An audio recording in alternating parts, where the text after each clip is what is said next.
Okay, everyone, welcome to Migrant Echoes. We're joined by Sarah today. Sarah, could you just tell us a bit about who you are and what you do? Well, my name is Sarah. I'm a blogger. I'm an activist. I write poetry. I like to travel. I do a lot of humanitarian work. Recently, I went to Samos to help Syrian refugees there. There was furore at the start of this week when David Cameron, he said that Muslim women are traditionally submissive and claimed that in order to fight extremism they would be funding all of these English language programmes which were especially for Muslim women. What are your thoughts on this?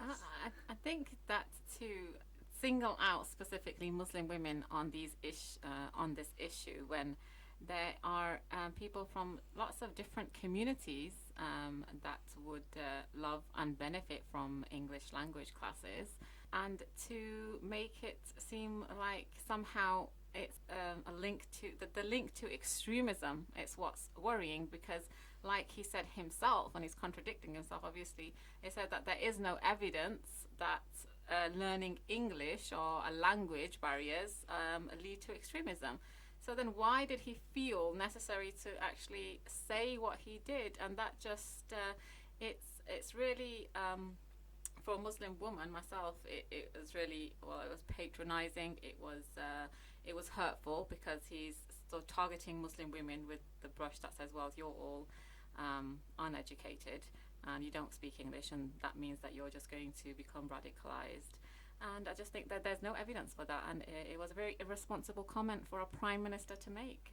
Yes, this isn't just some random politician who nobody's watching. This is the Prime Minister of the UK. Exactly, and the Prime Minister of the UK, for him to make such statements is, especially at a time when Muslim women have increasingly experienced violence in the streets. I mean, just last year there has been so many incidents of Muslim women experiencing violence on public transport, with their hijabs being pulled off. Shockingly, a Muslim woman was pushed in front of the tube.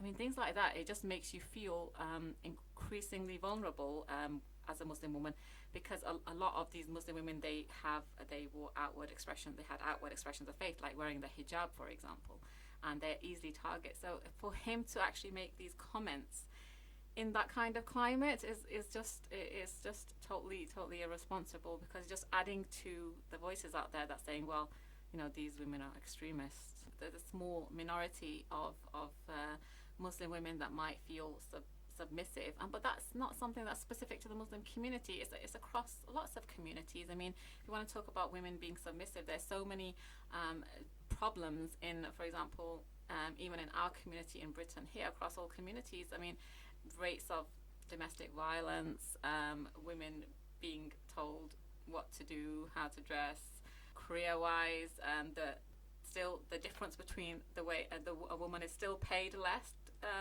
to her male counterparts on the same roles in work in their career. I mean, there's so many examples of women's submission. It's not specific to the Muslim community. And talking about the Muslim community in particular, I mean, Muslim women come from all backgrounds, as social media kind of showed when there was this huge outcry of the hashtag traditionally submissive, and so many Muslim women came out to counter what Cameron said in so many, and they were Muslim women from all different backgrounds, so many different roles: mothers, business women, bloggers, political activists. So there's just a wide variety of women, as with any culture. Do you think that, as we've seen in this instance, social media and independent media is a brilliant way to fight back against these kind of incidents? Yeah, I think so. I think that social media is key for the people, and it's some place people can, the community can actually raise awareness of issues that affect them, that the mainstream media might sideline, or the mainstream media might take a different line on. So why do you think that Muslim women were picked on in this instance? I think it is the current climate today where using Muslims and Islam to push policies, to say things that would otherwise might not be accepted. But for him to use English classes to push this policy, I mean, it was completely unnecessary, because I'm sure this would have been something that's welcome Anyway, but it's just the climate today of showing Muslims out to be some extremists, and Muslim women, unfortunately, become the ones that seem to be picked on a lot of issues. I mean, one thing that struck me when I was seeing this all play out and the language that was being used, it did remind me like the early 1900s when there was a lot of emphasis on quote-unquote civilizing Native American women, Aboriginal women, and there was that phrase, you get the girls, you get the race. Do you think this kind of rhetoric is echoing in this, maybe?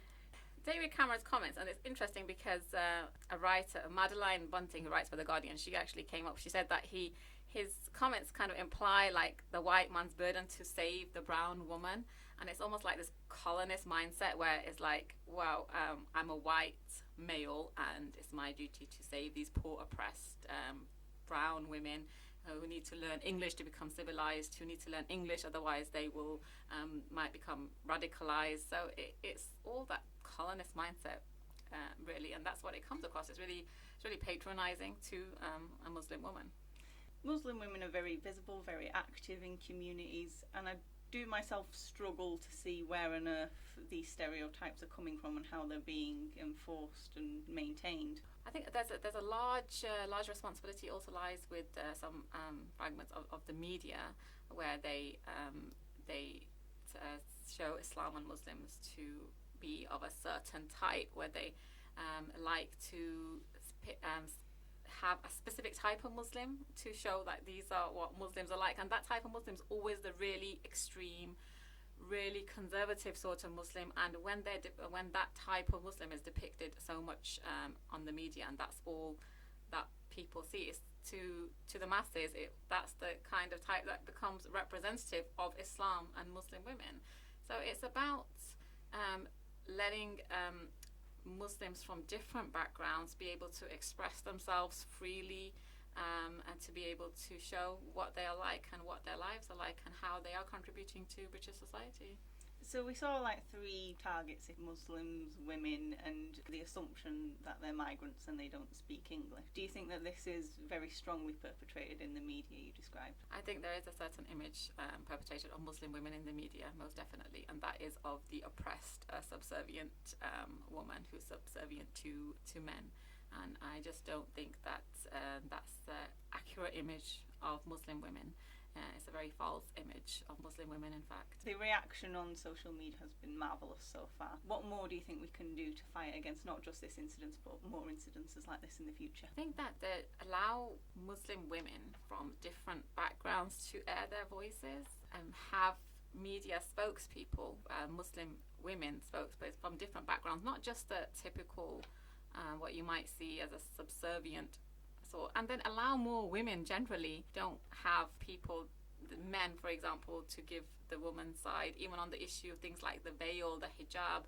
You tend to get a lot of male Muslims talking about the hijab, the veil, but these are all women's issues, and a lot of women would love to come forward, and they would love to talk about their lives and why they wear the veil, for example, why they wear the hijab and what they do. And it's just about giving more opportunities to let that happen, rather than sort of marginalizing them with statements like these that Cameron makes, because this just makes you feel that you're not being listened to, you're not being heard, you're just being patronized, and this is what will make you feel isolated from society, because it just makes you feel you're not being accepted. What kind of tactics could we do to force the spotlight on them in a way? Well, I campaign a lot for these kind of issues. I mean, I work with the Muslim organisation called the Muslim Public Affairs Committee, and what we do is we educate Muslims to get more involved in the media, become more media savvy, how to use the media more effectively, try to train up media spokespeople who could go and represent the Muslim community.